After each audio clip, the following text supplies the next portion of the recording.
Noong Hunyo 25, 2009, tumigil ang mundo ng musika. Kinumpirma ang pagkamatay ng tinaguriang King of Pop na si Michael Jackson. Ngunit makalipas ang ilang oras, nagsimulang kumalat ang mga bulong-bulungan. May nagsabing peke ang kanyang pagkamatay. May nagsabing may nakita raw na kamukha niya matapos ang anunsyo. At may mga naniniwala hanggang ngayon, buhay pa si Michael Jackson. Pero ano nga ba ang totoo? Isang matinding conspiracy lamang ba ito? O may mga detalyeng hindi napansin ng publiko? Samahan niyo ako ngayon habang himayin natin ang isa sa pinakamalaking misteryo sa mundo ng entertainment. Handa na ba kayo? Simulan na natin!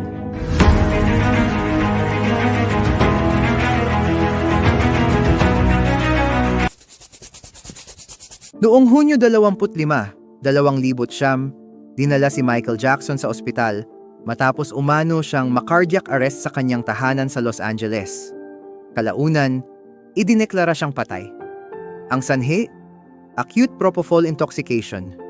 Ang kanyang personal doctor na si Conrad Murray ay nahatulang guilty sa involuntary manslaughter dahil sa pagbibigay ng sobrang anesthesia. Para sa karamihan, dito nagtapos ang kwento. Pero para sa iba, dito pa lang nagsimula ang misteryo. May ilang conspiracy theorists ang naniniwala na pineke niya ang kanyang pagkamatay upang takasan ang sobrang pressure ng kasikatan.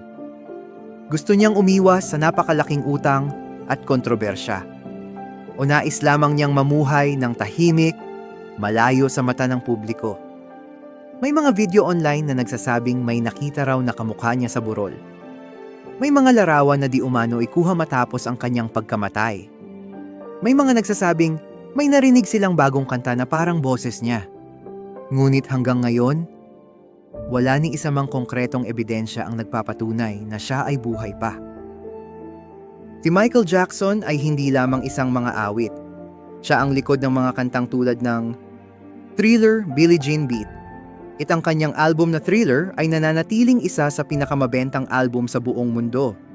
Maaaring ang dahilan kung bakit maraming tao ang nahihirapang tanggapin ang kanyang pagkawala ay dahil ang kanyang impluwensya ay tila hindi kailanman nawala. Kapag ang isang alamat ay masyadong malaki, mahirap paniwala ang maaari itong matapos. Sa realidad, walang opisyal na ebidensya na siya ay buhay pa. May death certificate, may autopsy report, may legal case na natapos. Ang mga teorya ay nananatiling teorya. Ngunit isang bagay ang sigurado, si Michael Jackson ay buhay pa rin sa pamamagitan ng kanyang musika, sayaw, at impluwensya sa buong mundo. At marahil, iyon ang uri ng buhay na hindi kailanman namamatay.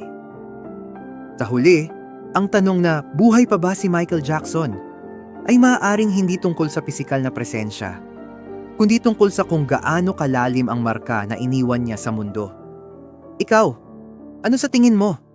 Isang malaking conspiracy lamang ba ito? O may posibilidad ngang may hindi pa tayo alam? I-comment mo ang iyong opinion sa baba. Huwag kalimutang mag-like at mag-subscribe para sa mas marami pang kwentong misteryoso, totoong istorya, at mga teoryang gumugulo sa mundo. Hanggang sa susunod nating kwentuhan, muli, ako si General. At tandaan, minsan, ang katotohanan ay mas misteryoso pa kaysa sa katang-isip.